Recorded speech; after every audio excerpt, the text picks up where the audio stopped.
Freelance Pakistan team की जानब से आलमी गांव के वासियों को बिलखसूस graphic designers, web interactive designers, UI UX designers और मोशन ग्राफिक डिज़ाइनर्स को वेलकम, खुश आमदीद और अस्सलाम वालेकुम।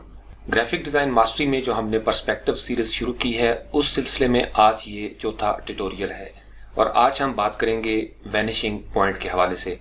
वैनिशिंग का लफ्ज़ी मतलब यह है कि कोई चीज़ जब गुम हो जाती है, दूर जाते जाते जब आपकी नज़र से कोई चीज़ ओझल हो जाए या गायब हो जाए तो हम कहते हैं कि वो चीज़ वैनिश हो गई है या उसका वजूद जो है वो सिरे से गायब हो गया है। तो आर्ट की दुनिया में या फोटोशॉप में वैनिशिंग पॉइंट एक ऐसा फर्जी नुक्ता है जिसमें तमाम तर पैरेलल लाइंस जो हैं वो जाके गुम हो जाती हैं या मिल जाती हैं। तो हकीकत की दुनिया में तो ये पैरेलल लाइंस जो हैं ये कभी नहीं मिलती। आप गली में खड़े हैं और गली फर्ज कर लें बहुत लंबी है तो आप देखेंगे कि जूं आपकी नजरें जो है वो दूर जाएंगी तो गली जो है वो आहिस्ता आहिस्ता जो है वो एक नुक्ते में जाके मिलना शुरू हो जाएगी। इसी तरीके से अगर आप रेलवे ट्रैक को देखें तो वो भी दूर जाके एक वैनिशिंग पॉइंट में ऐसे लगता है जैसे मिल गए हों। अगरचे हकीकत में वो हमेशा पैरेलल रहेंगे, वो दोनों के दोनों जो उसके ट्रैक होते हैं, लेकिन हमें महसूस ये होता है, इल्यूजन जो है वो इस तरीके से क्रिएट होता है कि वो एक वैनिशिंग पॉइंट पे जाके गुम हो गया है। इसी तरह हमने इससे पहले वाले ट्यूटोरियल्स में ये बात भी की थी कि 1 पॉइंट पर्सपेक्टिव क्या है, 2 पॉइंट पर्सपेक्टिव क्या है। 2 पॉइंट में 2 वैनिशिंग पॉइंट होंगे, 3 पॉइंट में 3 वैनिशिंग पॉइंट होंगे, यानी 3 जगह पे वो लाइनें जो हैं वो जाके गुम हो जाएंगी। तो आज हम इसी सिलसिले में देखेंगे फोटोशॉप का एक बड़ा दिलचस्प फिल्टर है vanishing point filter. Filter menu में अगर हम जाएं तो यहाँ पे हम देख सकते हैं फिलहाल ये डिसेबल है क्योंकि यहाँ से मैंने लेयर को लॉक किया हुआ था। ये पूरा एक ग्रुप है जो मैंने थंबनेल बनाया इस ट्यूटोरियल के लिए, तो इसमें मैंने ये थोड़ी सी चीजें जो है वो वैनिशिंग पॉइंट के हवाले से ड्रॉ की हैं। आज के ट्यूटोरियल में हम इससे एडवांस लेवल पे जाएंगे और मैं आपको वो सारी चीजें बताऊंगा जो वैनिशिंग पॉइंट फिल्टर के हवाले से आपके काम आ सकती हैं और आपको रोजमर्रा जिंदगी में जो प्रोजेक्ट्स हैं डेली बेसिस पे उनमें वैनिशिंग पॉइंट फिल्टर जो है वो आपका बेस्ट फ्रेंड साबित हो सकता है। लेकिन इससे पहले एक दो बातें जो इससे पहले हमने ट्यूटोरियल किया था एडेप्टिव वाइड एंगल के हवाले से, उसमें एक दो ऑप्शंस थे जो मेरे जहन से उस वक्त स्लिप हो गए, तो मैंने सोचा कि वो 2-3 ऑप्शंस जो हैं वो आपके साथ शेयर कर लिए जाएं। अगर आप एडेप्टिव वाइड एंगल के हवाले से डिटेल में ट्यूटोरियल देखना चाहते हैं तो इसी प्लेलिस्ट में इससे पहले वाला जो ट्यूटोरियल है वो जरूर देखें। तो एडेप्टिव वाइड एंगल के उसी ट्यूटोरियल में जिन लोगों ने देखा है उनके लिए ये 2-4 मजीद ऑप्शन है। तो उसके लिए हम यहाँ से कोई इमेज जो है वो लेके आते हैं। लेट्स से कि हमने ये इमेज जो है वो बीच वाला यहाँ पे लाके फोटोशॉप में इसको रखा और यहाँ से हम क्या करते हैं, चूंकि एडेप्टिव वाइड एंगल एक स्मार्ट फिल्टर है, इसका मतलब यह है कि हम फोटोशॉप की इस लेयर को स्मार्ट ऑब्जेक्ट बना लेंगे। यानी अब हम जो इसके ऊपर काम करेंगे वो एक कंटेनर के अंदर नॉन डिस्ट्रक्टिव अंदाज में हमारे पास सेफ रहेगा और जो हमारा ओरिजिनल इमेज है वो इसी तरीके से रहेगा, लेकिन इसके जो इफेक्ट्स होंगे वो इसके ऊपर अप्लाई हो जाएंगे। तो फिल्टर मेन्यू में गए और यहाँ से हमने इसको एक्टिवेट किया एडेप्टिव वाइड एंगल, जिसका कीबोर्ड शॉर्टकट है Alt Shift Control और A। जो ही हमने इसको किया तो इसका एक अपना स्टैंड अलोन डायलॉग बॉक्स है। ऑलमोस्ट 98% हमने इसके बारे में बात कर ली थी। सिर्फ 1-2 पॉइंट थे जो मैंने सोचा कि आपके साथ शेयर करूं। समटाइम्स होता यह है कि जब आप किसी इमेज के ऊपर ये फिल्टर अप्लाई करते हैं तो यहाँ पे सेटिंग्स जो है वो फोटोशॉप उसको प्रिजर्व कर लेता है, सेव कर लेता है, और जब आप किसी दूसरे इमेज को लेके आते हैं तो चूंकि उसका होराइजन या पर्सपेक्टिव डिफरेंट होता है, लिहाजा वो पहले वाली वैल्यूज जो हैं उसके मुताबिक आपको रिजल्ट उस तरीके से नहीं मिलते। तो ये इसकी डिफॉल्ट वैल्यूज याद रख लें कि स्केल 100% पे रहेगा, फोकल लेंथ जो है वो 15 mm है और क्रॉप फैक्टर जो है वो 1 होता है। ये उसकी डिफॉल्ट वैल्यू, आप इसको समझ लें। तो जो ही हम इस इमेज को लेके आए, ये सारी बातें हम डिस्कस कर चुके हैं कि हमने यहाँ से वंस क्लिक करना है और ये देखें आप इसके अंदर एक बैंड जो है वो आपको नजर आना शुरू हो जाएगा। जो ही हम इसका दूसरा जो है यहाँ पे क्लिक करेंगे तो इस तरीके से ये होराइजन को स्ट्रेट कर देगा, सीधा कर देगा। इसके अंदर जो बात रह गई थी ये हमने डिस्कस कर लिया था कि इसको हम पकड़ के ऊपर या नीचे जो है वो इसको इजीली कर सकते हैं, तो इससे होराइजन स्ट्रेट हो जाता है। ये जो पॉइंट था जो मिस हो गया हमारा पिछली वीडियो में, आप ये देखें जो ही इसके ऊपर हम हवर करते हैं तो ये आपको एक रोटेशन का जो आइकन वो नजर आता है। इसका मतलब यह है कि हम इसको पकड़ के होराइजन को रोटेट भी कर सकते हैं। अगर मैं ऊपर की तरफ ले जाऊंगा तो ये इस तरीके से रोटेट करेगा। इसी तरीके से अगर मैं इसको नीचे की तरफ लेके आऊंगा तो ये इस तरीके से रोटेट करना शुरू कर देगा। तो कंट्रोल Z इसमें भी अप्लाई होता है। आप कंट्रोल Z करके अनडू कर सकते हैं जो इससे पहले आपने एक्शन किया था। इसी तरीके से यहाँ पे एक चीज रह गई थी, ये देखें करेक्शन जहाँ पे लिखा हुआ है फिश आई, ये हमने डिस्कस कर लिया था। इसके राइट साइड पे ये आपको 4 बार्स नजर आ रही हैं। इसके ऊपर जो ही हम क्लिक करते हैं तो इसके अंदर है प्रेफरेंसेस, लोड कंस्ट्रेंट्स और सेव कंस्ट्रेंट्स। ये जो चीज़ें हम कंस्ट्रेंट जिसको करते हैं कि कौन सी एस्पेक्ट रेशो है, ये अगर आपके पास फ़र्ज़ कर लें पहले से आपने सेव करके रखी हुई है किसी इमेज की, तो आप उनको लोड कर सकते हैं। या इस तरीके से अगर इस तरह के बहुत सारे इमेजेस आपके पास हैं जिनके अंदर यही ऐप जो है वो मौजूद है, तो आप इन कंस्ट्रेंट्स को जो आपने करेक्शन की थी सेव भी कर सकते हैं अपने पास किसी भी जगह पे कंप्यूटर में। तो इसका जो टॉप पे लिखा हुआ है प्रेफरेंसेस, इसके ऊपर जो ही हम क्लिक करेंगे तो ये एक छोटा सा डायलॉग बॉक्स ओपन हो जाएगा। इसके अंदर ये कलर्स हैं जो आपको नजर आ रहे हैं। ये है अनफिक्स्ड ओरिएंटेशन, ये इसका सायन कलर है। फिर ये हॉरिजॉन्टल है जो येलो लाइन होती है कि अगर हमने शिफ्ट की को प्रेस करके एक लाइन ड्रॉ करनी है तो वो बिल्कुल स्ट्रेट होगी और उसका कलर होगा येलो। इसको आप चेंज भी कर सकते हैं। लेट्स से कि मैं येलो की बजाय यहाँ पे ऑरेंज करना चाहता हूँ, तो मैं इसको ऑरेंज भी यहाँ से सिलेक्ट करके ओके कर दूंगा, तो वो कलर जो है वो डिस्प्ले होना शुरू हो जाएगा। इसी तरीके से जो वर्टिकल लाइंस आप लगाएंगे वो मैजेंटा कलर की होंगी। फिर फिक्स्ड ओरिएंटेशन, यानी जब आपकी ओरिएंटेशन फिक्स हो जाएगी तो वो इस कलर में आपको नजर आना शुरू हो जाएगी। रेड जो है वो इनवैलिड है, रेड खतरे का निशान है। इसी तरीके से मैश टूल जो है वो भी यहाँ पे नजर आता है, उसका कलर ग्रीन है। और ये बाकी जो लूप आपको नजर आ रहा है, ये जो लफ्ज लिखा हुआ है LOUPE, लूप लफ्ज अंग्रेजी जुबान में आपने देखा होगा। कभी आप घड़ी ठीक करवाने के लिए किसी घड़ी साज के पास जाएं तो वो एक छोटा सा मुअद्दब सा टाइप मैग्नीफाइंग ग्लास टाइप उसके पास होता है, उसको अंग्रेजी जुबान में लूप कहते हैं। तो वो लूप जो है वो आप छोटा या बड़ा कर सकते हैं। तो जब आप ड्रैग करेंगे तो वो आपको लूप बताएगा कि लूप आपने कितनी रखनी है या कितना आपने उसको मैग्नीफाई करना है। तो यहाँ से हम इसको कैंसिल करते हैं। अब यहाँ पे ये नीचे लिखे हुए हैं 3 हिस्से प्रीव्यू, आप इसको अगर यहाँ से अनचेक कर देंगे तो आपने जो चेंजेस की हैं वो प्रीव्यू नहीं होंगी। इसको चेक करेंगे तो वो सारी चेंजेस आपको नजर आएंगी। इसी तरीके से शो कॉन्स्टेंट्स, ये कॉन्स्टेंट्स हैं जो हमने अभी इसकी करेक्शन की थी। अगर हम इसको अनचेक कर देंगे तो आप ये देखेंगे कि वो अब हमें नजर नहीं आ रहा कि हमने इसके ऊपर क्या काम किया था। तो इसको चेक करके रखने से ये फायदा होगा कि हमें वो सारी चीजें नजर आना शुरू हो जाएंगी। तीसरा है शो मैश। अब मैश है वो इस तरीके से ये एक इमेज के ऊपर क्रिएट होती है जिसके मुताबिक ये सारे पिक्सल्स हैं उनको हम करेक्ट करते हैं या हील करते हैं। तो ये आपकी प्रेफरेंस है, अगर आप इसको भी शो करना चाहें तो आप इजीली यहाँ से कर सकते हैं। इसी तरीके से जब आप इसके ऊपर वंस क्लिक करेंगे तो ये आपको नजर आना शुरू हो जाएंगे। और अगर आप अपने कीबोर्ड से Alt की को प्रेस करें तो आपने ये देखा कैंची का निशान आपको नजर आ रहा है। इसका मतलब ये है कि हम इस हॉरिजॉन्टल लाइन को यहाँ से कट कर देंगे। जो ही मैंने लेफ्ट क्लिक किया तो आपने ये देखा कि वो यहाँ से गायब हो गया और इमेज जो है वो वापस अपनी दोबारा असली हालत में वापस आ गया है। ये बिल्कुल वही कहानी है जैसे आप Ctrl+Z करते हैं। इसी तरीके से दोबारा से मैं अगर Ctrl+Z करूंगा तो ये इमेज जो है वो वापस उस करेक्शन की हालत में चला जाएगा। बाकी इसके बारे में हम बात कर चुके हैं कि किस तरीके से हम इसको मेन विंडो में जाके फोटोशॉप में क्रॉप कर सकते हैं, हील कर सकते हैं या क्लोन कर सकते हैं।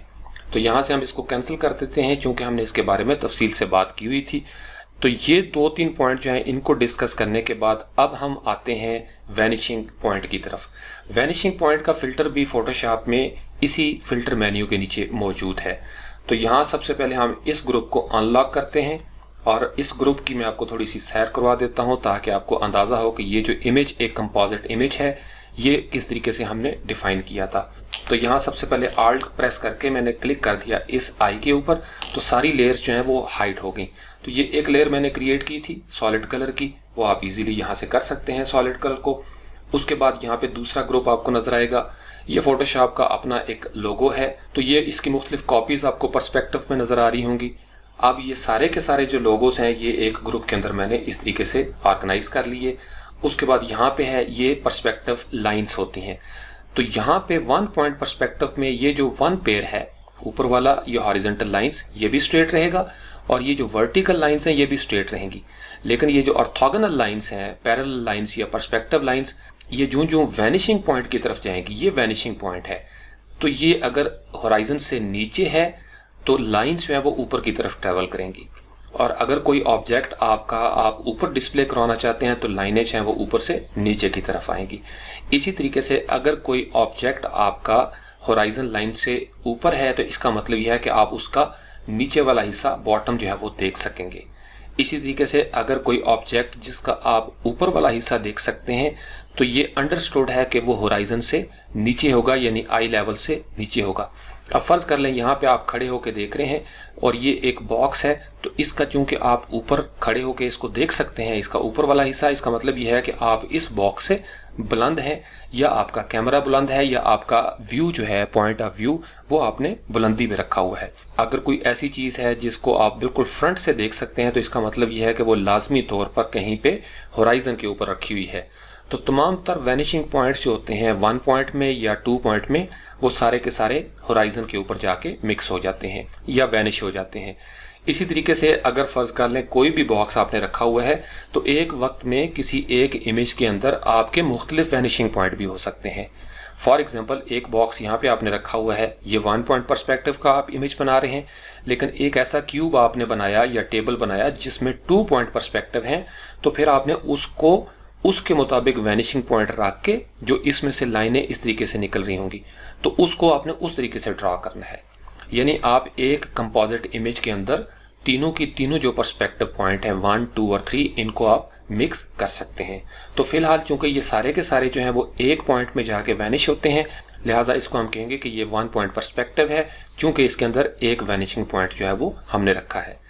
इसी तरीके से फिर ये एक ब्रिज था, ये pixabay.com से मैंने डाउनलोड किया।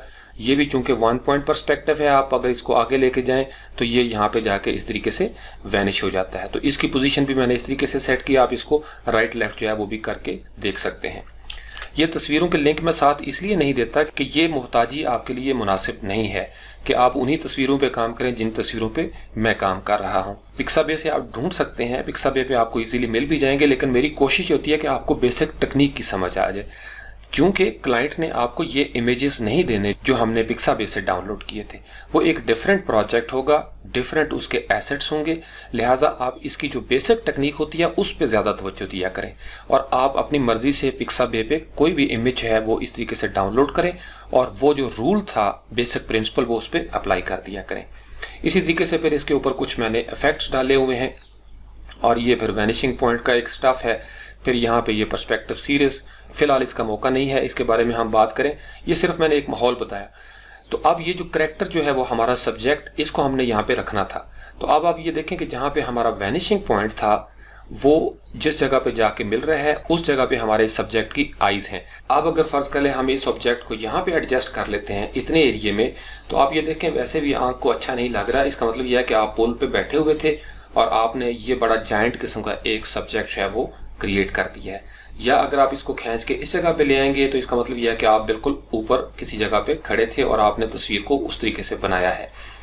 तो यहाँ पे ये जो वैनिशिंग पॉइंट था, इस वैनिशिंग पॉइंट के साथ मैंने इस सब्जेक्ट की आंखें जो हैं वो बिल्कुल अलाइन कर दी, तो ये इसके ऊपर परफेक्ट अंदाज में बैठ गया। चूंकि दोनों तस्वीरों का जो होराइजन था वो इसी जगह पे था। तो जब आप किसी जगह से कोई इमेज काट के लेके आते हैं और दूसरे इमेज पे लगाते हैं तो आपने ये देखना है कि दोनों तस्वीरों का पर्सपेक्टिव क्या था। क्योंकि समटाइम्स ये होता है कि एक इमेज जो है उसका होराइजन यहाँ पे है और आप जो लेके आते हैं इमेज, उसका होराइजन जो था वो नीचे था। तो इसका मतलब यह है कि कैमरे की चूंकि दोनों जगह पे पोजीशन डिफरेंट हो गई, पर्सपेक्टिव डिफरेंट हो गया, लिहाजा अब आपके लिए थोड़ा सा प्रॉब्लम होगा। चूंकि ये बिल्कुल मशरक और मगरब का इसमें फ़र्क है पर्सपेक्टिव में, तो लिहाजा आपके लिए प्रॉब्लम होगी।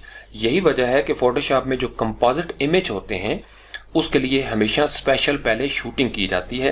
कैमरामैन को पता होता है, उसको इंस्ट्रक्शंस होती हैं कि उसने किस इमेज के ऊपर कौन सा इमेज लगाना है, दोनों का पर्सपेक्टिव क्या है। तो ये प्रैक्टिस आप अपने मोबाइल के साथ भी कर सकते हैं। फर्ज कर लें आप कमरे में बैठे हैं और अचानक आपको आइडिया आता है कि मैं अपनी कुर्सी जो है इसके ऊपर बैठा हुआ हूँ और ये कुर्सी जो है मैंने साहिल समंदर पे लगानी है। तो अब आपके पास दो तरीके हैं, या तो अगर आप साहिल समंदर के करीब हैं तो आप वहाँ से खुद तस्वीर खींचें उसी एंगल पे जिस एंगल पे आपने कुर्सी पे बैठे हुए की तस्वीर खींचनी है, या आप इमेज जो है वो कोई तलाश कर लें फ्री, कमर्शियली फ्री, और उस इमेज के मुताबिक अपनी तस्वीर जो है वो आप खींच के उसको इजीली कंपोजिट कर सकते हैं। फिर रेस्ट ऑफ द जॉब क्या होती है, उसमें हाईलाइट्स और शेडोज की है, वो हम बाद में जब ट्यूटोरियल करेंगे हाईलाइट्स और शेडोज के हवाले से, तो फोटोशॉप की मैनिपुलेशन में हम इंशाल्लाह ताला उसको हाईलाइट्स को और शेडोज को बाद में डिस्कस करेंगे। तो उसके बाद फिर यहाँ पे ये मुख्तलिफ इसकी लेयर्स हैं कि हमने इसके कलर्स कैसे कंट्रोल करने हैं, फिर हाईलाइट्स कहाँ पे देनी है, शेडोज। तो फिलहाल आप इस चीज़ को मिक्स ना करें, वैनिशिंग पॉइंट जो है उसके ऊपर आप फोकस करें। ये जो ग्रिड आपको नज़र आ रही है ये हम फोटोशॉप में ये पैटर्न बड़ी आसानी से क्रिएट कर सकते हैं। लेट्स से कि हम यहाँ पे एक नई लेयर क्रिएट करते हैं, इस ग्रुप को हम यहाँ से कर देते हैं हाइड और यहाँ से Alt बैकस्पेस करके हमने कर लिया वाइट कलर फिल। तो अब हम वो पैटर्न जो है वो क्रिएट करने की कोशिश करते हैं, वो जो ग्रिड वाला है। तो उसका तरीकाकार ये है कि आप कंट्रोल N करें, और कंट्रोल N जब आप करेंगे तो ये डायलॉग बॉक्स जो है वो आपके सामने ओपन हो जाएगा। यहाँ से हम करते हैं 51 और इस जगह पे भी हम करेंगे 51। ये 1 जो है ये हमने एक गुंजाइश रखी है, क्योंकि हमने जब बनाना है एक पैटर्न तो वो 1 पिक्सल हमें वहाँ पे चाहिए होगा। तो यहाँ से हम इसको कर लेते हैं क्रिएट। तो ये एक छोटा सा जो है आपने बॉक्स क्रिएट कर लिया है। अब इसके ऊपर पैटर्न बनाने के लिए हम क्या करेंगे, आपको याद होगा हमने ऑल फोटोशॉप टूल्स एक्सप्लेन्ड इन उर्दू के नाम से जो सिलेक्शन टूल के हवाले से ट्यूटोरियल किए थे, उसमें हमने डिटेल में बात की थी सिंगल रो मार्की टूल और सिंगल कॉलम मार्की टूल। लेकिन उससे पहले हम यहाँ से रूलर ले आते हैं और यहाँ पे सेंटर में ये देखें स्नैप करेगा इस तरीके से। इसी तरीके से हम वर्टिकल रूलर जो है उसको भी ले आते हैं और यहाँ पे उसको भी स्नैप कर लेते हैं। अब ये जो आपका है, सबसे पहले आप करेंगे सिंगल रो मार्की टूल और यहाँ पे आके हम इसको वंस क्लिक कर देंगे। तो ये इस तरीके से ये लाइन आपको नजर आएगी। अब यहाँ से हम बकेट लेते हैं, जो कि हमने इसके अंदर कलर जो है वो फिल करना है। यहाँ से हमने नई लेयर क्रिएट की, पेंट बकेट टूल को हम एक्टिवेट करते हैं और ये ब्लैक कलर जो है वो इसके अंदर फिल कर देते हैं। इसी तरीके से एक नई लेयर हमने क्रिएट की, सिलेक्शन टूल में गए और यहाँ से हम कर लेते हैं सिंगल कॉलम मार्की टूल और इसको हम यहाँ पे कर देते हैं इस जगह पे। Again paint bucket tool select किया यहाँ से और इसके अंदर हमने कलर फिल कर देना है ब्लैक और कंट्रोल D करके ये इस तरीके से हमने इसको डीसेलेक्ट किया। अब गाइड जो है उनको हम हाइड भी कर सकते हैं या क्लियर भी कर सकते हैं। तो बेसिकली ये चीज़ जो है इस तरीके से आपने बनाई। तो बैकग्राउंड को हम यहाँ से हाइड कर देते हैं। अब ये दो लेयर्स हैं वो आपके सामने इस तरीके से मौजूद हैं। तो इन दोनों को सिलेक्ट करके हम करते हैं कंट्रोल E या आप राइट क्लिक करके इनको मर्ज डाउन भी कर सकते हैं, यहाँ पे मर्ज विजिबल। तो जब आपने मर्ज किया तो ये दोनों की दोनों लेयर्स जो थी वो एक लेयर बन गई है। अब आप एडिट के मेन्यू में जाएंगे और यहाँ से आप कर देंगे डिफाइन पैटर्न।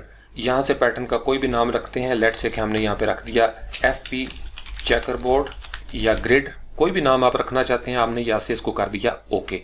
अब ये जो पैटर्न हमने क्रिएट किया है ये हम किसी भी लेयर के ऊपर इजीली क्रिएट कर सकते हैं, इसको सेव करने की हमें ज़रूरत नहीं है। अब ये जो लेयर हमने क्रिएट की थी, लेट्स से कि इसके अंदर हमने पैटर्न फिल करना है। अब यहाँ से पेंट बकेट सेलेक्ट है और यहाँ पे चेक हुआ पड़ा है फोरग्राउंड। तो यहाँ से अगर हम करते हैं पैटर्न, तो पैटर्न जो है वो हमारे सामने यहाँ पे ओपन हो जाएगा। यहाँ क्लिक करके अगर आप नीचे आकर देखें तो ये वो पैटर्न है जो आपने क्रिएट किया था। या अगर आप यहाँ पे आ जाएं इफेक्ट्स के मेन्यू में, तो यहाँ से पैटर्न ओवरले को आप क्लिक करेंगे और आपके सामने ये जो डायलॉग बॉक्स ओपन होगा, यहाँ से भी आप उस पैटर्न को सिलेक्ट कर सकते हैं। अब इसको यहाँ पे हम एडजस्ट भी कर सकते हैं। ये जो स्केल का ऑप्शन आपको नज़र आ रहा है कि इसको आपने जितना छोटा बनाना है या आप इसके बड़े बड़े बॉक्स बनाना चाहते हैं, तो इस तरीके से भी ये ग्रिड जो है वो आप इजीली क्रिएट कर सकते हैं। ये आपके ऊपर डिपेंड करता है कि आपको कितना चाहिए। लेट्स से कि हमें यहाँ पे 60% जो है वो हमने यहाँ पे इसका स्केल कर दिया, ओके कर दिया। इस तरीके से ये ग्रिड जो है वो मैंने अपने इस ग्रुप के अंदर, इस थंबनेल के अंदर बनाई थी।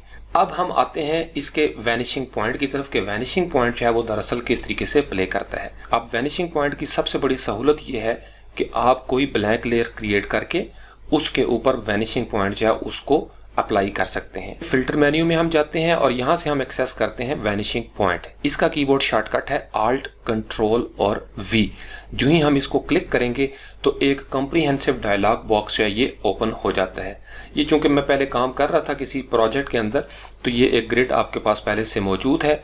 इसको अगर आपने डिलीट करना हो, इसको आपने इस तरीके से जब ये सिलेक्ट होगी तो आप अपने कीबोर्ड से बैक स्पेस की जो है उसको प्रेस कर देंगे तो वो जो ग्रिड होगी वो डिलीट हो जाएगी। अब इस डायलॉग बॉक्स के अंदर मुख्तलिफ चीज़ें आपको नज़र आ रही हैं।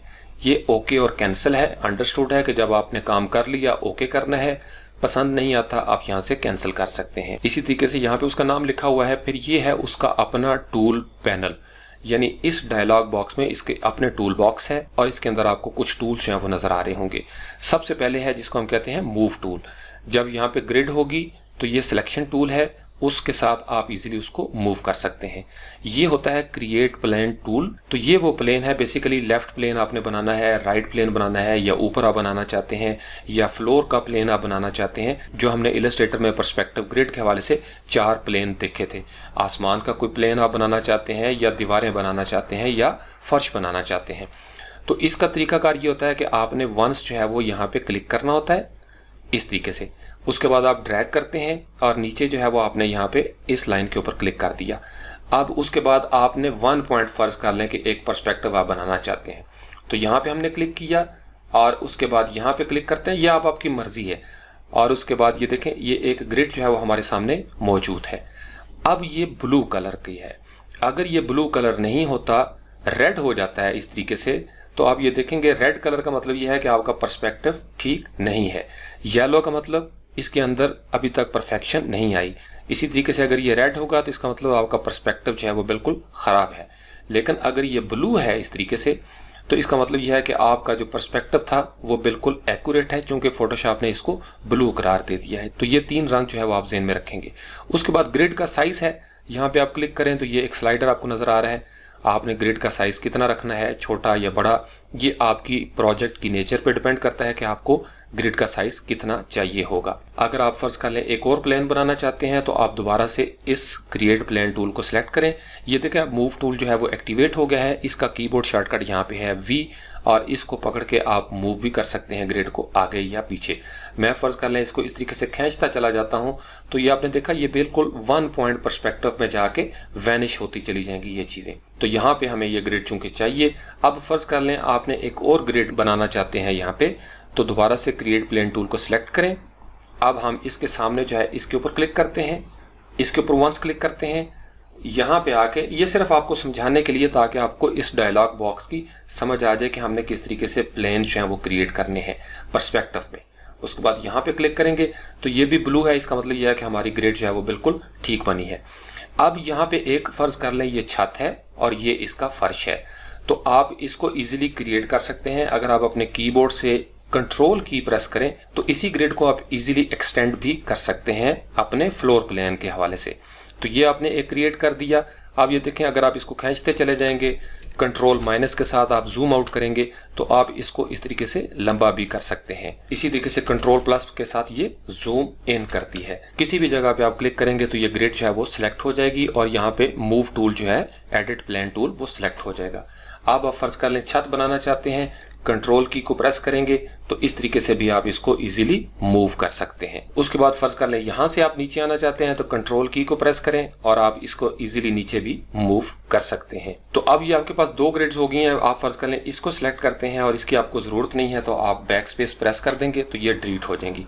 तो इस तरीके से आपने एक प्लान ये बना दिया, एक ये छत के ऊपर है, इसी तरीके से यहाँ पे बनाया और एक आपने नीचे फ्लोर प्लान बना दिया। अब अगर फर्ज कर लें आपको ये ग्रिड जो है वो फोटोशॉप में चाहिए तो इसको इजीली हम यहाँ से एक्सपोर्ट भी कर सकते हैं। अच्छा, उसके बाद यहाँ पे नीचे है मार्की टूल जिसका कीबोर्ड शॉर्टकट है M। मार्की टूल दरअसल क्या करता है कि वो चीज़ों को सिलेक्ट करता है पर्सपेक्टिव में। चूंकि ये वैनिशिंग पॉइंट है लिहाजा आप जब यहाँ पे क्लिक करेंगे तो आपने ये देखा चूंकि हमारा जो पर्सपेक्टिव है यहाँ पे इस तरीके से है तो हमारी सिलेक्शन जो है वो इस तरीके से यहाँ पे नजर आना शुरू हो जाएगी।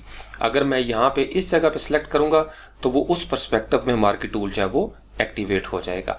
फिर आपने किसी चीज़ को सिलेक्ट करना है, फिर उसके लिए कीबोर्ड शॉर्टकट है कि आपने कंट्रोल प्रेस करना है, आप उसको डुप्लीकेट कर सकते हैं, छोटा या बड़ा कर सकते हैं इस तरीके से। तो ये हम बाद में इसको देखते हैं। तो कंट्रोल Z करके हमने अनडू किया। उसके बाद नीचे है स्टैम्प टूल। ये बिल्कुल फोटोशॉप के मेन टूल की तरह इस्तेमाल होता है, लेकिन वैनिशिंग पॉइंट में इसकी सबसे खूबसूरत बात यह है कि आप इसको पर्सपेक्टिव में चीज़ों को क्लोन कर सकते हैं। फर्ज कर लें सड़क का किनारा है और उस पर एक इलेक्ट्रिक पोल लगा हुआ है और आप चाहते हैं कि दूर वैनिशिंग पॉइंट में वो सारे पोल्स जो हैं वो आपको नजर आएं, तो फिर आप उस इमेज को यहाँ वैनिशिंग पॉइंट में लेके आएंगे और यहाँ से फिर आप उसको क्लोन करेंगे। तो जो ही आप किसी टूल को सिलेक्ट करते हैं तो आप ये देखें उसके कुछ ऑप्शंस जो है वो भी हमारे सामने नजर आना शुरू हो जाते हैं। लेट्स से कि मार्की टूल को हमने सिलेक्ट किया तो यहाँ पे फेदरिंग है ताकि इसके एजेस जो है वो शार्प नजर ना आए, आप फेदरिंग कंट्रोल कर सकते हैं। स्लाइडर बना हुआ है। इसी तरीके से ओपेसिटी है, इन चीज़ों से आप वाकिफकार हैं। फिर हील है कि आप फर्ज कर लें जब कोई चीज़ एडिट करें तो उसके अंदर जो है वो पिक्सलेशन नज़र ना आए और वो वहाँ पे उसकी हाइलाइट्स और शेडोज़ जो हैं वो अकॉर्डिंगली एडजस्ट हो जाएं। फिर इसका मूव मोड है कि आपने डेस्टिनेशन पे करना है या सोर्स का करना है। तो ऑल फोटोशॉप टूल्स एक्सप्लेन्ड इन उर्दू के नाम से बड़ा कॉम्प्रीहेंसिव ट्यूटोरियल जो है वो स्टैम्प टूल के हवाले से मौजूद है, तो वो आप यहाँ पे चैनल में देख सकते हैं। उसके बाद जब हम स्टैम्प टूल को क्लिक करेंगे तो आप ये देखें उसके अपने ऑप्शन है कि आपने डायमीटर कितना रखना है ब्रश का, थिकनेस और हार्डनेस उसकी कितनी होनी चाहिए, ओपेसिटी कितनी होनी चाहिए। फिर हील वाला ऑप्शन जो है वो आपको चाहिए कि नहीं चाहिए। अलाइंड जो है वो आप उस लेयर के साथ रखना चाहते हैं या आउट ऑफ अलाइनमेंट चलना चाहते हैं। उसके बाद ब्रश का टूल है, ब्रश टूल को हम यहाँ से क्लिक करेंगे तो आपने देखा बाकी ऑप्शंस वही हैं, सिर्फ एक कलर का नया ऑप्शन है। इसके ऊपर क्लिक करके आप कलर पिकर जो है उसको यहाँ से भी एक्सेस कर सकते हैं। आप लेट्स से कि कोई कलर जो है वो यहाँ पे करना चाहते हैं पर्सपेक्टिव में, तो आपने देखा ब्रश का साइज ऑटोमेटिकली जो आप आगे जाएंगे पर्सपेक्टिव में वो छोटा होता चला जाएगा, लेकिन जो आप पेंट करते हुए राइट साइड पे आएंगे तो चूंकि ये एक पर्सपेक्टिव है लिहाजा इस तरीके से भी आप इसको पर्सपेक्टिव में पेंट कर सकते हैं। उसके बाद नेक्स्ट जो है वो यहाँ पे है ट्रांसफॉर्म टूल। ये इसका ट्रांसफॉर्म टूल है जो वैनिशिंग पॉइंट का है, इसका कीबोर्ड शॉर्टकट है टी।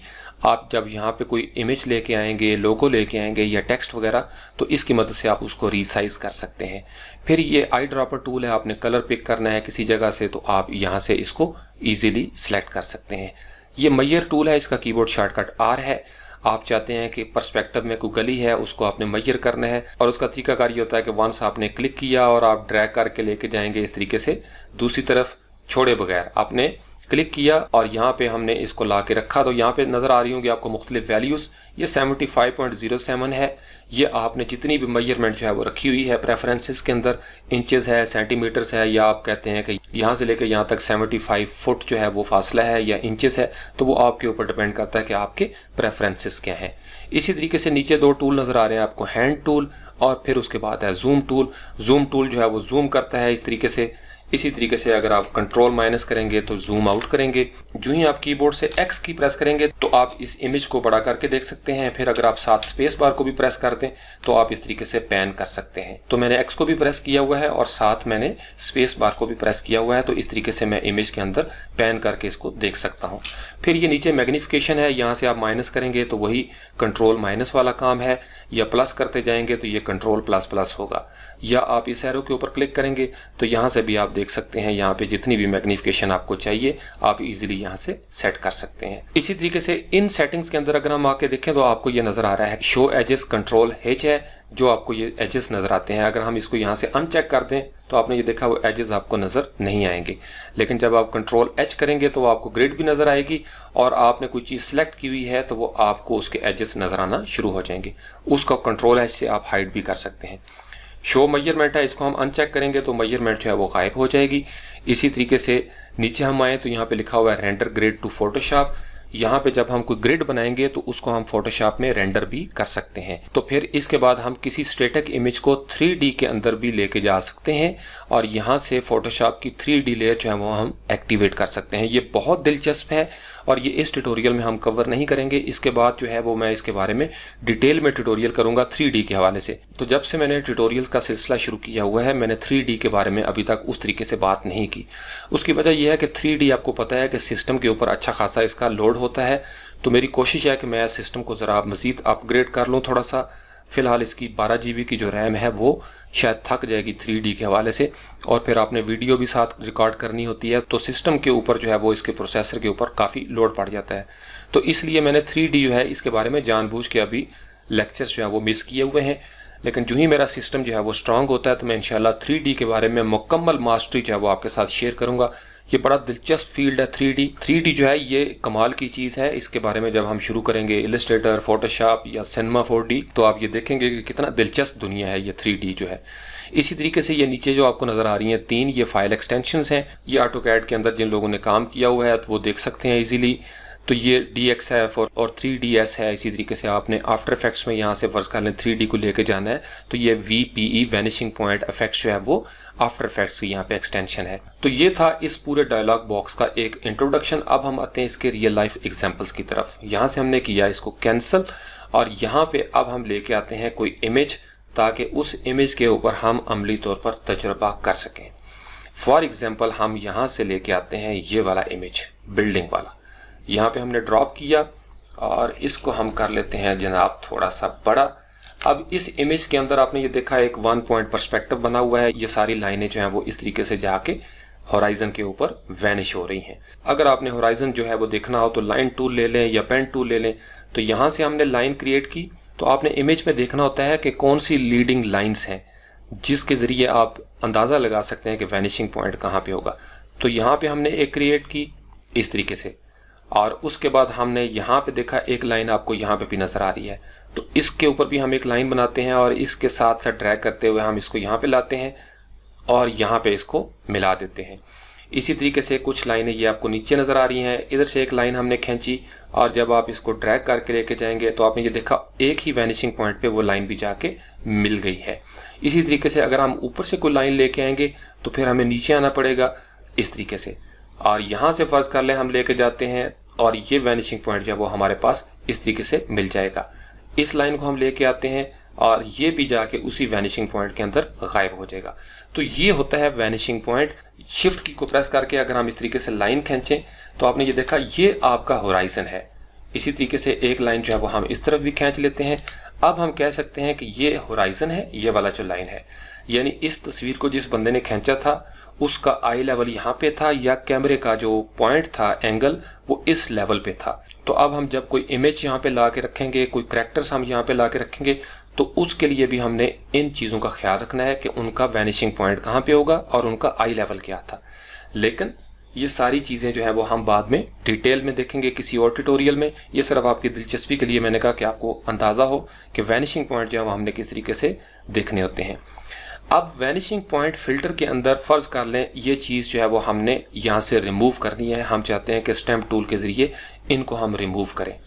तो यहाँ पे स्टैम्प टूल हम यूज़ तो कर सकते हैं। इस जगह पे भी कोई नई लेयर बनाई, एस प्रेस किया और एस प्रेस करने के बाद जो है वो हम यहाँ से सैंपल लेते हैं और इस तरीके से हम इसको 00 किया और यहाँ से हमने कर लिया करंट एंड बिलो। समटाइम्स ये होता है कि यहाँ पे करंट लेयर होता है और आप कहते हैं यार यहाँ पे इफेक्ट नहीं हो रहा, मैंने स्टैम्प टूल सेलेक्ट किया था लेकिन सर ये यहाँ पे वो पेस्ट नहीं करता। तो उसकी रीज़न ये है कि जो सैंपल पॉइंट है वो करंट एंड बिलो हो या ऑल लेयर्स होना चाहिए।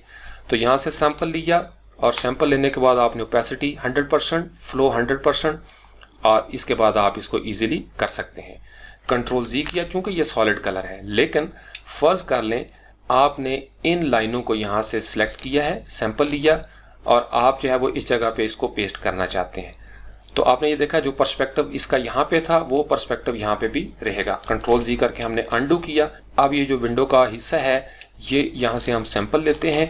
लेट्स से कि हमने इसको यहाँ पे पेस्ट किया है, इसी तरीके से यहाँ से सैंपल लिया और इस जगह पे भी पेस्ट किया।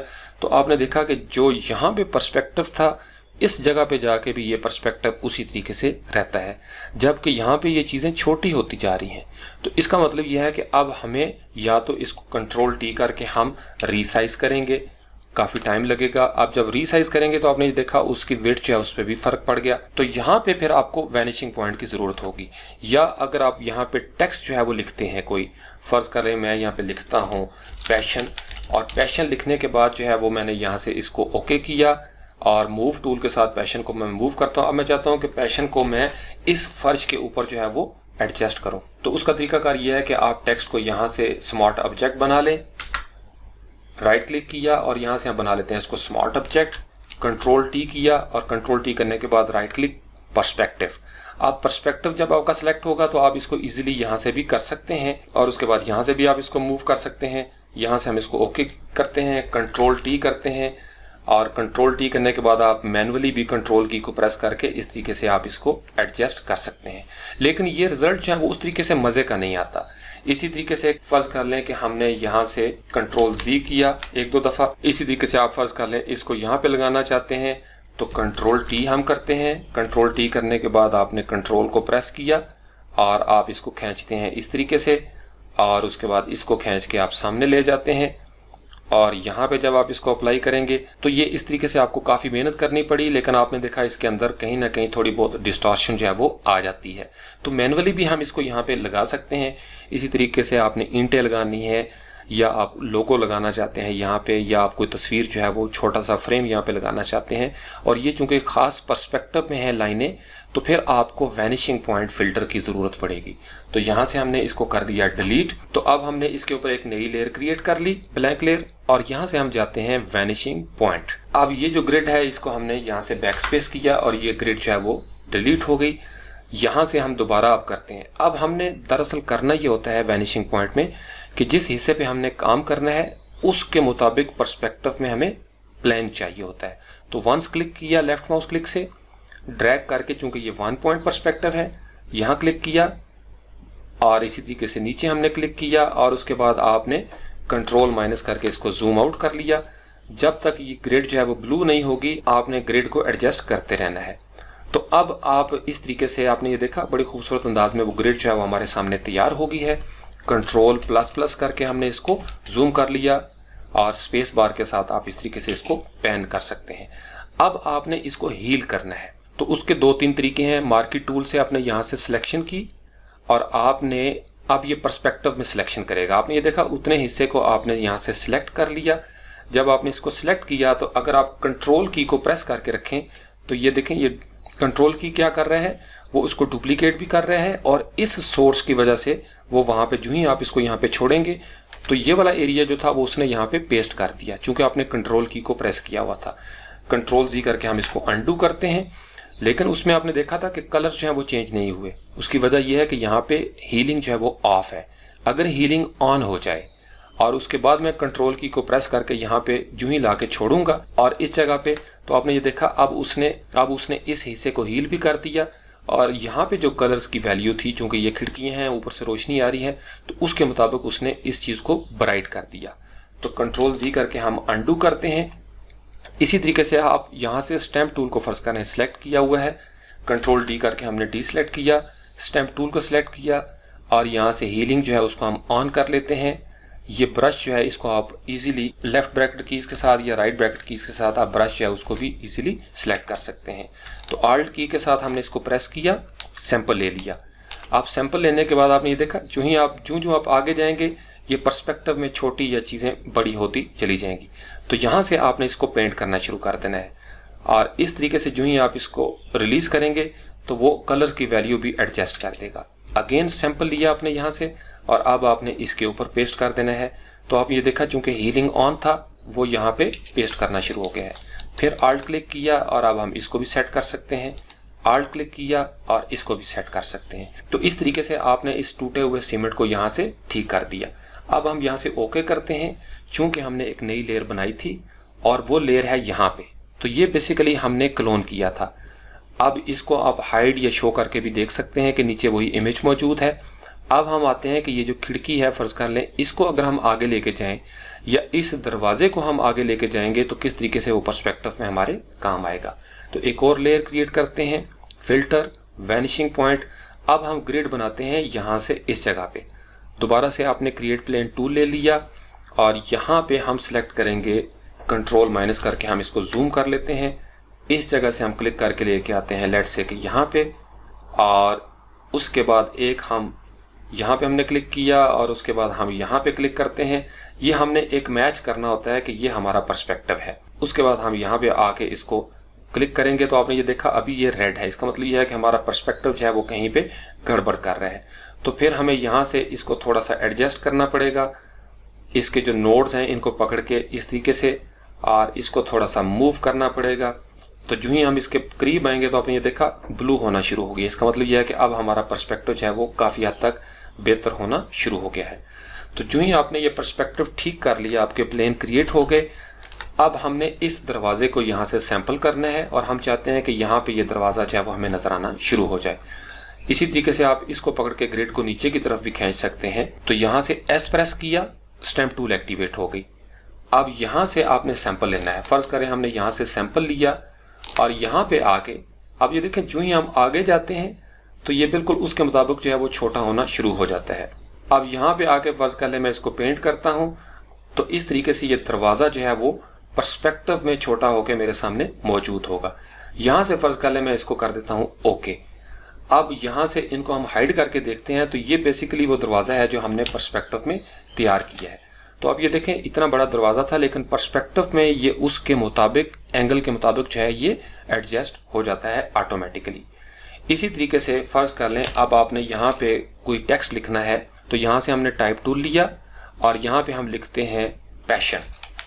तो वैनिशिंग पॉइंट जो है वो टेक्स्ट के साथ काम नहीं करता, पिक्सल्स के साथ काम करता है। तो पिक्सल्स लेने के लिए तरीकाकार ये है कि आपने कीबोर्ड से कंट्रोल की प्रेस करना है और जहाँ पे टेक्स्ट लिखा हुआ है उसके ऊपर ये जो टी लिखा हुआ है एक दफ़ा लेफ्ट माउस क्लिक से क्लिक कर देंगे तो आप ये देखेंगे कि ये पिक्सल जो है इसके सिलेक्ट हो गए। यहाँ से आप कर लेते हैं कंट्रोल सी, आपने पिक्सल्स जो है उनको कॉपी कर लिया है।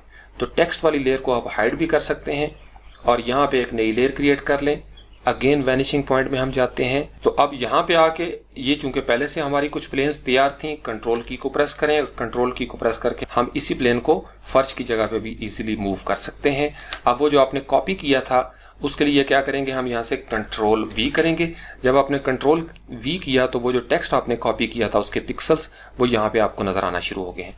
अब अगर आप उसको ड्रैग करेंगे माउस के साथ यहाँ पे, तो आपने ये देखा इस तरीके से ये पर्सपेक्टिव में इस प्लेन पे आ जाएगा। अगर आप यहाँ पे आएंगे तो इस प्लेन पे ये नजर आना शुरू हो जाएगा। इसी तरीके से आपने ये फर्श जो है नीचे इस जगह पे चूंकि लगाना है, आप इसको इजीली यहाँ पे भी लगा सकते हैं। तो अब इसको आपने रीसाइज करना है, यहाँ से ले लिया ट्रांसफॉर्म टूल और इसको पकड़ के आप इस तरीके से आप नीचे की तरफ करेंगे तो ये साइज जो है वो छोटा हो जाएगा। इसको ड्रैग करके आप यहाँ पे भी ला सकते हैं। अब अगर आप इसको खींचना चाहेंगे आगे की तरफ तो आप ये देखा सारा कुछ जो है वो पर्सपेक्टिव में जा रहा है।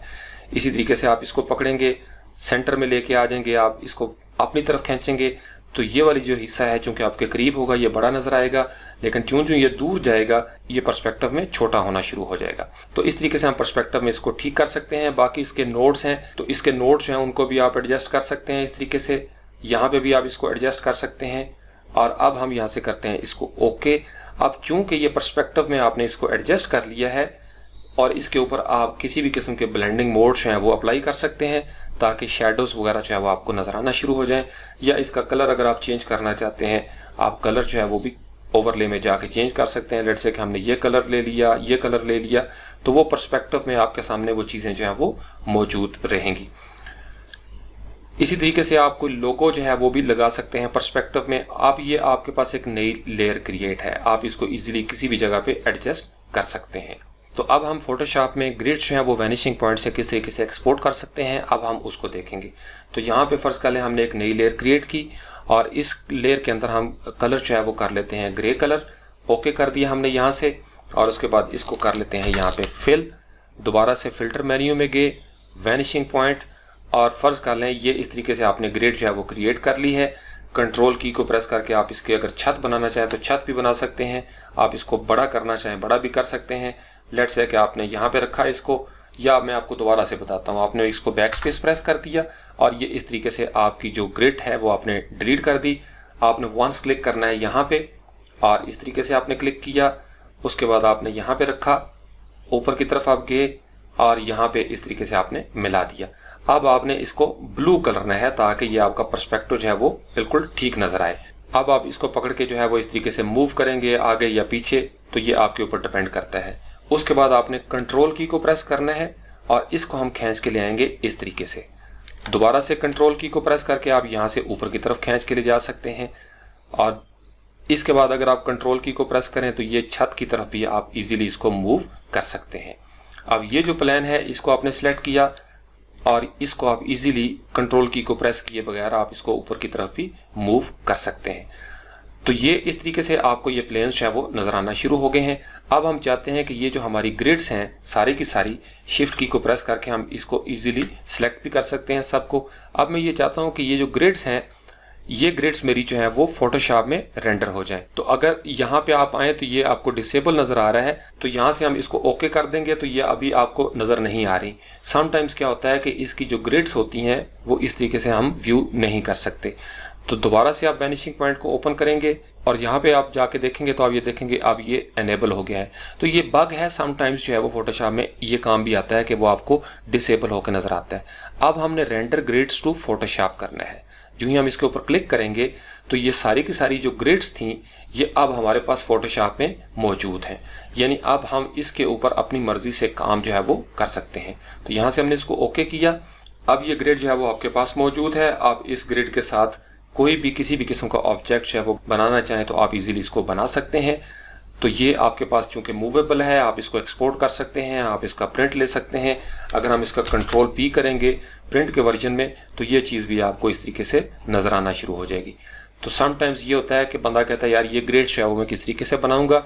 अब इसके ऊपर आपको ये मुख्तलिफ नज़र आ रही होंगी लाइनें, तो ये सारी की सारी लाइनें जो हैं ये यहाँ पे वैनिशिंग पॉइंट जो है वो इस जगह पे होगा और यहाँ पे जाके आप इसको इजीली क्रिएट कर सकते हैं। तो ये तरीका था जिससे आप अपनी जो ग्रिड्स हैं वो फोटोशॉप में रेंडर कर सकते हैं। इसी तरीके से हम कोई और इमेज है उसको ला के देखते हैं। लेट्स से कि आपने ये ब्रिक वॉल जो है इसको हम लेके आते हैं और इसको भी हमने ओपन कर लिया। और यहाँ से हम कर लेते हैं कंट्रोल N करके एक नया डॉक्यूमेंट। लेट्स से कि हमने बना लिया 1920 और 1080 का एक ब्लैंक डॉक्यूमेंट। अब इसके ऊपर क्या होता है कि हम नॉर्मली अपनी मर्जी से भी एक पर्सपेक्टिव जो है वो क्रिएट कर सकते हैं।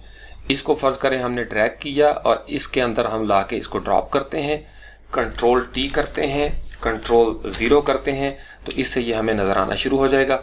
इसको हमने कर दिया इस तरीके से स्मॉल, डबल क्लिक किया और इस तरीके से ये आपके सामने एक चीज़ मौजूद है। राइट क्लिक करके इसको हम कर लेते हैं स्मार्ट ऑब्जेक्ट, कंट्रोल T किया, कंट्रोल T करने के बाद राइट क्लिक, पर्सपेक्टिव। आप पर्सपेक्टिव से बगैर किसी की को प्रेस किए लेफ्ट माउस क्लिक से आप इसको प्रेस करेंगे तो ये पर्सपेक्टिव जो है इस तरीके से आपको नजर आना शुरू हो जाएगा। तो यूं आपने ये दीवार जो है वो बना ली। यहाँ से हमने इसको कमिट कर दिया, या आप कंट्रोल T करें, मैनुअली भी आप इसको पकड़ के इस तरीके से कंट्रोल की के साथ आगे या पीछे कर सकते हैं। तो यहाँ पे हमने डबल क्लिक करके इसको कमिट कर दिया। अब ये आपके पास पर्सपेक्टिव में ईंटें मौजूद हैं। कंट्रोल J करके हमने इसको डुप्लीकेट किया, कंट्रोल T किया, राइट क्लिक, फ्लिप हॉरिजॉन्टल। अब यहाँ से आपने इसको फ्लिप हॉरिजॉन्टल किया और इसको हम मिला देते हैं यहाँ पे। अब इस तरीके से ये आपको दो हिस्से जो हैं वो नज़र आना शुरू हो गए हैं। अब नीचे वाले हिस्से पे हम फर्ज कर लें फ्लोर बनाना चाहते हैं, ऊपर वाले हिस्से पे हम आसमान लगाना चाहते हैं, तो हम इजीली यहाँ पे वो चीज़ें जो है वो एडजस्ट कर सकते हैं। तो इस तरीके से आप मैनुअली जो है वो भी पर्सपेक्टिव में ये चीज़ें बना सकते हैं। अब फर्ज कर लें यही ईंटें जो है वो हम वैनिशिंग पॉइंट के साथ पर्सपेक्टिव में देखना चाहते हैं, तो यहाँ पे आके कंट्रोल A किया और कंट्रोल C कर लिया, यानी इसको आपने यहाँ से इसके जो पिक्सल्स थे उनको कॉपी कर लिया। यहाँ पे आए, नई लेयर क्रिएट की, फिल्टर, वैनिशिंग पॉइंट, और यहाँ पे आके आपने एक ग्रिड जो है वो बनानी है। लेट्स से कि मैंने यहाँ पे एक क्लिक किया, यहाँ पे मैं क्लिक करता हूँ और इस जगह पे क्लिक करता हूँ और यहाँ पे क्लिक करके एडजस्ट कर लेता हूँ ताकि ये जो है वो ब्लू होना शुरू हो जाए, और ब्लू होने के बाद ताकि मेरा पर्सपेक्टिव जो है वो बिल्कुल ठीक हालत में हो। अब यहाँ पे मैंने करना है इसको कंट्रोल V, वो जो ईंटें जो है वो मैंने कॉपी की थी, तो यहाँ से हमने ले लिया ट्रांसफॉर्म टूल, और ट्रांसफॉर्म टूल लेके इसको हम इजीली छोटा कर सकते हैं। ड्रैग करके आप इसको वापस लेके आए इसी तरीके से। चूंकि ये बहुत बड़ा इमेज था लिहाजा इसको आपने रीसाइज किया। शिफ्ट की को आप प्रेस करेंगे तो ये प्रोपोर्शन जो है वो कंस्ट्रेंट करेगा, और इस तरीके से जब आपने इसका साइज छोटा कर दिया, आप जो ही आप इसको ड्रैग करके इस पर्सपेक्टिव में लेके आएंगे तो आप ये देखेंगे कि किस कदर खूबसूरत अंदाज में ये ईंटें जो है वो आपको पर्सपेक्टिव में नजर आना शुरू हो जाएंगी। यहाँ पे अब इसको आप ड्रैग कर सकते हैं आगे की तरफ, तो ये ईंटें जो है वो पर्सपेक्टिव में आपको नजर आना शुरू हो जाएंगी। यहाँ से हम इसको ओके करेंगे तो ये वैनिशिंग पॉइंट के साथ भी आप उसी तरीके से पर्सपेक्टिव जो है वो क्रिएट कर सकते हैं। अब यहाँ से इसका डुप्लीकेट करें, कंट्रोल J, कंट्रोल T करते हैं, इसको हम कर लेते हैं फ्लिप, और फ्लिप करके इस जगह पे इसको हम ड्रॉप कर लेते हैं। तो ये इस तरीके से पर्सपेक्टिव में चीज़ें जो है वो आपको नज़र आना शुरू हो जाएंगी। अब फर्ज कर लें हमने कोई फ्लोर भी बनाना है, तो उसके लिए हम क्या करते हैं, यहाँ से हम कुछ लेके आते हैं ये पेविंग वाला इमेज, और यहाँ पे इसको हमने ड्रॉप किया।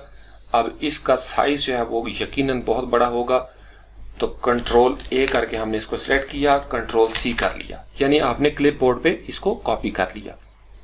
अब यहाँ पे बैकग्राउंड पे एक नई लेयर हम बनाएंगे। अगेन हम जाते हैं फिल्टर, वैनिशिंग पॉइंट।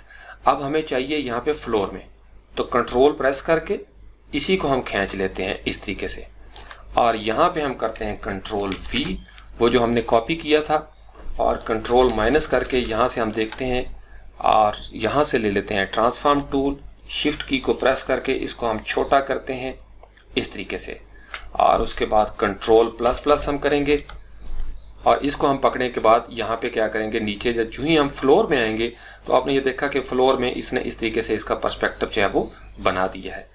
उसके बाद दोबारा से हम इसको ट्रांसफॉर्म के साथ जो है वो छोटा कर सकते हैं इस तरीके से। इन नोड्स को आपने पकड़ा और उनको आप छोटा कर सकते हैं इजीली। उसके बाद आपने यहाँ से इसको एडजस्ट करना है जितना आपको यहाँ पे एडजस्ट करने की ज़रूरत है। उसके बाद आप इजीली इसको मूव कर सकते हैं आगे की तरफ। आप इसको डुप्लीकेट भी यहाँ पे करना चाहें तो आप डुप्लीकेट भी कर सकते हैं। तो यहाँ से हम इसको करते हैं ओके। अब ये आपने एक फ्लोर प्लान जो है वो यहाँ पे बना लिया है। इसको हम मैन्युअली भी कर सकते हैं। लेट्स से कि ये पेविंग जो है इसको हम लेके आते हैं, कंट्रोल डी किया हमने और इसको हम ड्रैग करके इस डॉक्यूमेंट के अंदर लेके आते हैं। कंट्रोल टी, कंट्रोल 0 और इसको हम छोटा कर लेते हैं इस तरीके से। उसके बाद कंट्रोल T करेंगे और उसके बाद हम इसको करेंगे पर्सपेक्टिव में, और पर्सपेक्टिव से क्या होगा कि ये इस तरीके से पर्सपेक्टिव हमारे सामने बनना शुरू हो जाएगा। यहाँ से हम इसको ओके करेंगे, कंट्रोल T किया, और कंट्रोल T करने के बाद इस इमेज को हम रीसाइज भी कर सकते हैं इस तरीके से। अब इस इमेज को हम लेके आते हैं बड़ा, और इस तरीके से भी आप इसको मैनुअली कर सकते हैं, या कंट्रोल T किया, कंट्रोल की को प्रेस करके आप इसको इस तरीके से एडजस्ट कर सकते हैं। तो इस तरीके से वैनिशिंग पॉइंट के मुख्तलिफ एक्सपेरिमेंट जो हैं वो आप यहाँ पे कर सकते हैं, और बड़े दिलचस्प प्रोजेक्ट जो हैं वो फोटोशॉप में क्रिएट कर सकते हैं। तो फिलहाल वैनिशिंग पॉइंट के लिए इतना ही। तो पर्सपेक्टिव सीरीज जो है वो हमारी कंटिन्यू रहेगी, और इसके बाद इंशाल्लाह 2 या 3 बड़े ज़बरदस्त ट्यूटोरियल जो हैं वो इसी सीरीज़ के अंदर शामिल होंगे। Thank you very much.